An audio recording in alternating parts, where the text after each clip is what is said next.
Hello, everyone who was involved with the production of Central High School spring play titled A House Full of Letters. Um, First and foremost, I just want to apologize for the lateness of this video. I was gonna do it on Sunday, and I was gonna do it yesterday, and is today Wednesday already? So yeah, I was gonna do it on Tuesday as well. Whoa! Goal! It's a goal! But anyway, wow, what a good goal. That's a good finish. I need to stop getting distracted, but anyway, let me review this play really quick because I really enjoy this production. Had a great time watching it. And I think I had this conversation with Miss Gill way before the play was decided to go into production. I was like, yeah, Miss Gill, do you guys have any like idea of what plays you guys want to do? And she I think she said something about some like a play that has some sort of message, a play that has some sort of a social commentary. And she said, I think everybody is ready for something like that. And I was like, oh, okay.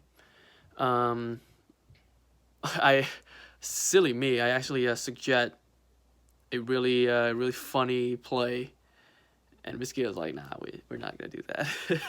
But anyway, and this year I was so busy. I was so busy that I did not get the chance to see the Friday show. Usually I go to the Friday show and then I go see it again on Sunday. This semester I only go to the Friday one. I mean the Sunday one. So that was a bit disappointing that I only get to see it once.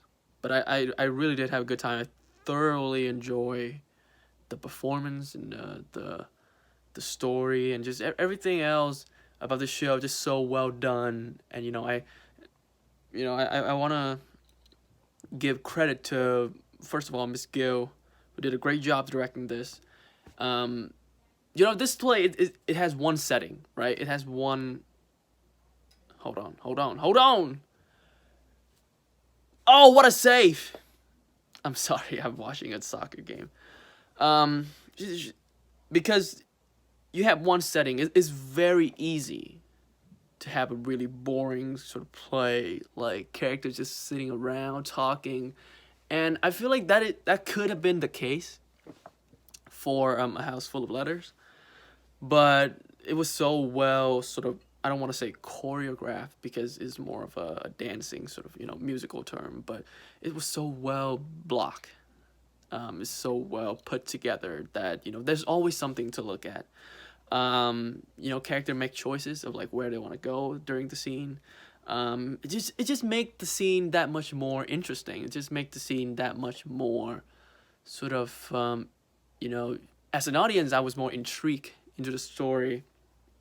Like I want to see where it was going and such. So that was really cool. So kudos to you, Ms. Gill. And I thought the set design was out of this world. It was so good. Especially, I noticed the can, like the a soda can that you guys like sort of like squish it, and then like put them on the wall and whatnot. It was really cool. Like I saw that. I saw some Coca-Cola can. Saw some Sprite can. Didn't see any Pepsi. Didn't see any Pepsi can. After that Kendall Jenner ad. We don't see a lot of those anymore. And like I'm a sophomore, right? I'm finishing my second year of college, and I've been taking a lot of theater classes. A lot of theater classes, because I'm a theater major. And all the stuff that I learned in those classes, it made me a bit more of a, I don't want to say critics, but kind of like a critics, more of a fan. Like when I review Almost Maine, or even with um, Grease, or so, like all the plays that Central have been doing, I was more of a fan, right? I'm a big fan of these people, and I was just kind of there to really have a good time. And now after classes about like costume, I took class on lighting. I took class on set design. I took a bunch of acting class. I took one directing class. There's just so many things about theater that, like, now I'm looking at a play with a more critical eyes, with a more sort of like like I'm analyzing the play, right? Um, so that and like there's so many things that was so impressive in this production. So I already talked about the directing and set design. Another thing that I thought was super cool was the costume. The moment the light was up, and the moment you just lay eyes on those characters and what they were wearing, it was it was so cool to see, like, everybody just wearing, like, really, like, cut up and all, like, um really poorly made clothes. And then one person, can't remember her name, but she was sort of like a higher rank, a higher class woman. She was reading the newspaper and whatnot. Hold on. Why didn't you shoot? That's offside. Is that okay? Never mind.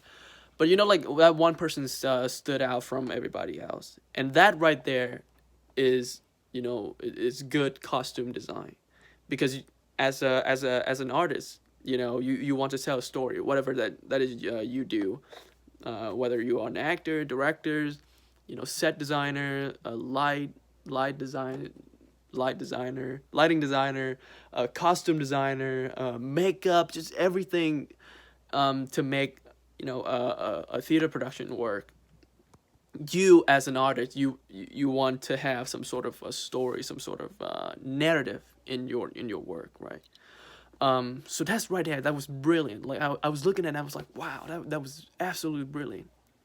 To tell a story of, like, okay, this woman is higher rank than these people, and these people, they're like, lower class, sort of working class. So I thought that was awesome.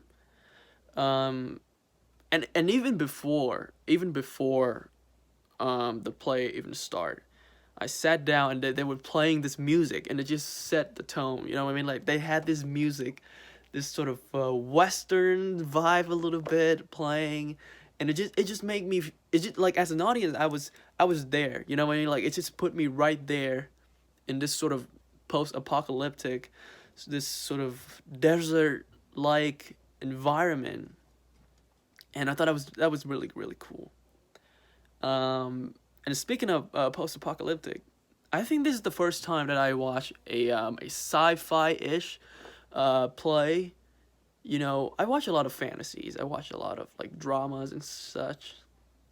Sometimes horror, but a lot of drama and a lot of fantasy, but never sci-fi. I don't think. I don't think people write sci-fi play. Maybe I'm just wrong, but I can't really think of any science fiction play, like, right on top of my head. Lots of romance, lots of fantasy, lots of dramas, but never sci-fi. And to I don't like I feel like the thing for me what separate good sci-fi and great sci-fi is that in great sci-fi they focus less on the world and on like the spectacle, but more of the people in that space. I'm sorry, something is wrong with this. There we go. But anyway, like, a great sci-fi tell a human stories in the science fiction world. And I think this is the case for A House Full of Letters. this is the case for you know, I was gonna say something really clever, but it just escaped my head. But like, you know what I'm talking about? Like, all the sci-fi element they were there, but the focus was the humans, right? The focus was the characters, and that's what made this so great. Such a great experience for me is that I get to sort of like, in a way, kind of, like, live with these characters. Like, you learn what the characters learn, right? And you know as much as the characters, which is a great way to, like, get the audience into the shoes of these characters, because you're gonna follow them for having 7 acts, like two, no, 7 scenes, 2 acts. Oh, that's a go. No, it's not. God damn it. But anyway, um, yeah. So what else do I have to gush about? Hmm. Hmm. I did have a good time. I did have a really, really good time. Um, I thought the acting was off the chart. The acting was off the fucking chart, and um, for a play with not many characters, Central, they don't, they're not messing around. Like, Central High School, they're not messing around with, like, casting and, auditioning and that sort of things. Like, take me for example, right? One of the greatest actor to ever work with Miss Gill, one of the greatest actor to ever take a class in the black box, and one of the greatest actor in the history of Central High School. Um, but every time I audition, I never get the part, for some weird reason. But that doesn't change the fact that I am, in fact, one of the greatest actor of all time in the history of Central High School, right? So yeah, like, I thought the actors did a phenomenal job. Will Johnson, he did good. Yeah, I don't know, man. Like, oh, I thought that was a goal. But yeah, Will Johnson, the first time he was cast in, was it I want to say, not Guys and Dolls. Was it Grease? I'm pretty sure it was a musical. No, Buffalo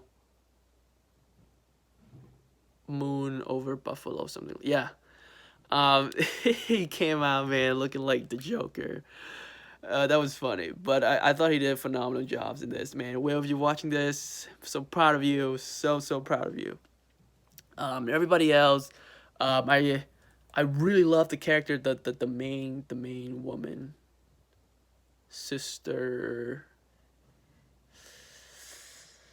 Ah, damn it, I can't remember her name, but like, the main characters. I love the way that her character is sort of evolved through the play, and I love the little romance between Nico and July. I thought that was really, really sweet. And I did not, like, going into a central play, I sort of expect a comedy of some sort. I wanted to have a good time, and they have some funny moments for sure, but this is not a comedy at all. Um, you know, I did not expect bodies to drop like that. Like, people die in this play. People getting shot in their head in this play. And I actually, like, jump a bit. Like, anybody following you? No.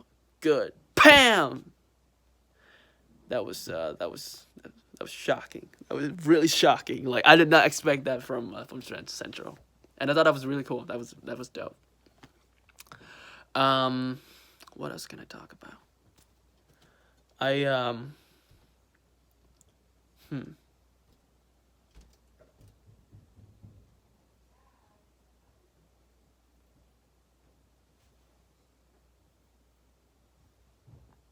Oh wait, is that a? Never mind. Never mind. Um. Yeah. Yeah. And I love the fact that in this world, everybody has good hair. Everybody hair was lit, right? Like, look at this. This is beautiful, right? But this is not what it looks like waking up in the morning. No. This is hundred of grams of liters of gels and thousand of pounds of gels, of hair gels, hairspray to make this look fabulous, right? But these characters, like, they just have good hair. I feel like they just have good hair the whole time. It's like a human evolution. It's just like an adaptation for this for this world. Like, everybody needs to have good hairs. It doesn't matter. It doesn't matter if your clothes are all like screwed up. Doesn't matter if your clothes is all, if you have all like cut up and who the hell's, but oh my god, who is that? They need to stop. They need to chill. But anyway, like, it doesn't matter if you have all cut up, all like messed up clothes and shoes that make me go, what are those? That rhymes. Don't hate the player, hate the game. Bars. But anyway, yeah, like, it doesn't matter if you have like ugly clothes. That's what I'm trying to say. Your hairs is always like on point. Like, hairs, makeup is always like on fleek, right? So I guess kudos to whoever did the hair and the makeup. That was really cool. Especially the brother strangers that they call him. Can't remember his name. But you know who I'm talking about, like the dude who like got saved by Nico, and like he was about to die and like they saved him and whatnot. He got fabulous hair, man. Like, you can't tell me that post-apocalyptic world, a post-apocalyptic Earth, and you're just there having like fabulous hair like that, man. Like, yo, that was cool though. I like that. And I like the fact that is called Re-United States. I don't know why, but I thought that was cool things in the play. Re-United States of America.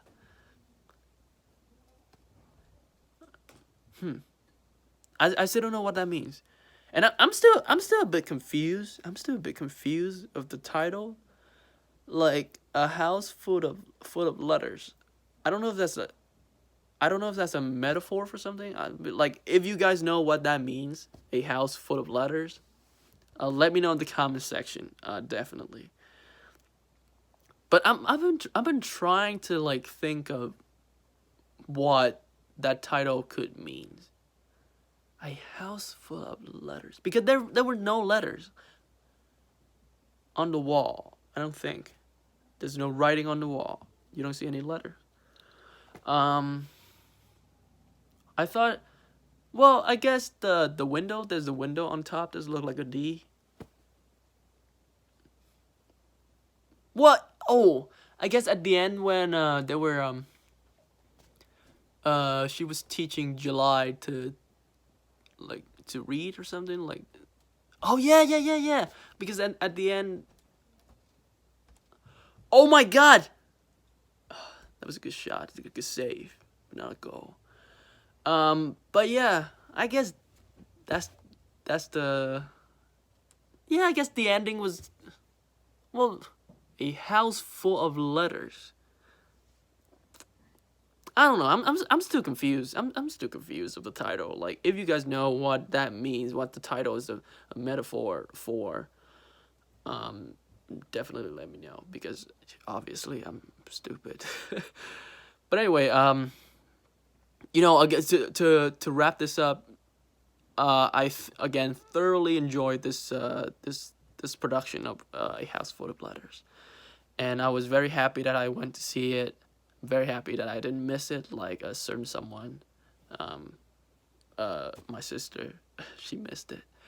You know, and I'm very happy for everybody who's involved because it was a huge success. Because not only did they, sort of, I guess, went out of their comfort zone of not doing like a straight up comedy.